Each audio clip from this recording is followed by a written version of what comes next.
మా ప్రీతమ నేత వైఎస్ రాజశేఖర రెడ్డి గారు రైతులకు, కార్మికులకు, శ్రామికులకు, బడుగు బలహీన వర్గాల ఆశాజ్యోతి.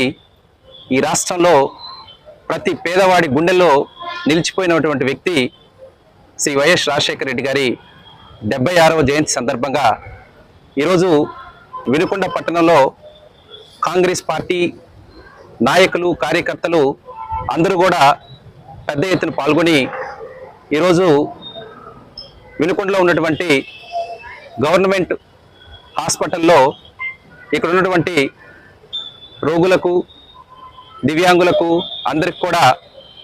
పండ్లు పలహారాలు పంపిణీ చేయడం జరిగింది. ఆ మహానేతని మళ్ళీ ఒకసారి గుర్తు చేసుకొని ఈ రాష్ట్రానికి ఆయన చేసినటువంటి సేవ కానీ, కాంగ్రెస్ పార్టీ అంటే వైఎస్ఆర్, వైఎస్ఆర్ అంటే కాంగ్రెస్ అనే విధంగా ప్రతి పేదవాడి గుండెల్లో కూడా నిలిచిపోయినటువంటి ఆ మహోన్నతమైనటువంటి వ్యక్తిని మళ్ళీ ఒకసారి గుర్తు చేసుకుంటూ ఆయన జయంతి సందర్భంగా మా గుండెల్లో ఎప్పటికీ కూడా ఆయన నిలిచి ఉంటారని చెప్పి, ఈ రాష్ట్రంలో ఉన్నటువంటి పేదవాళ్ళందరి గుండెల్లో కూడా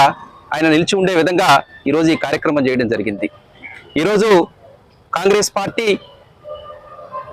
ఒక గొప్ప వ్యక్తిని కోల్పోవడం, అటువంటి నాయకత్వాన్ని మళ్ళీ ముందుకు తీసుకుపోయేదానికి ఈరోజు వైఎస్ రెడ్డి గారు ఈరోజు కాంగ్రెస్ పార్టీ పగ్గాలు తీసుకొని రాష్ట్రంలో కాంగ్రెస్ పార్టీకి మళ్ళీ రాజన్న కళని సాకారం చేయాలని, రాహుల్ గాంధీ గారిని ప్రధానమంత్రిని చేయాలని చెప్పి ఈరోజు ఆమె ఒక దీక్ష పూనుకున్నారు. దానిలో భాగమై ఈరోజు వినుకొండలో అన్ని వర్గాలు కూడా కలిసి కాంగ్రెస్ పార్టీకి మళ్ళీ పూర్వవైభవం తీసుకురావాలని చెప్పి మేమందరం కూడా దానిలో భాగంగానే మా ప్రీతమ నేతని ఈరోజు మళ్ళీ గుర్తు చేసుకోవాలని చెప్పి ఈరోజు ఈ కార్యక్రమం చేయడం జరిగింది. కాంగ్రెస్ పార్టీకి రాజశేఖర రెడ్డి గారు చేసినటువంటి సేవ, ఆయన కళ,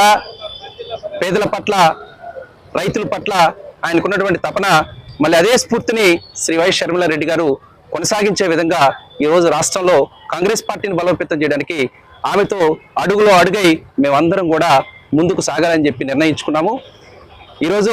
రాజశేఖర రెడ్డి గారి జయంతి సందర్భంగా మేమందరం కూడా ఆయనకి ఘన నివాళులు అర్పించుకుంటూ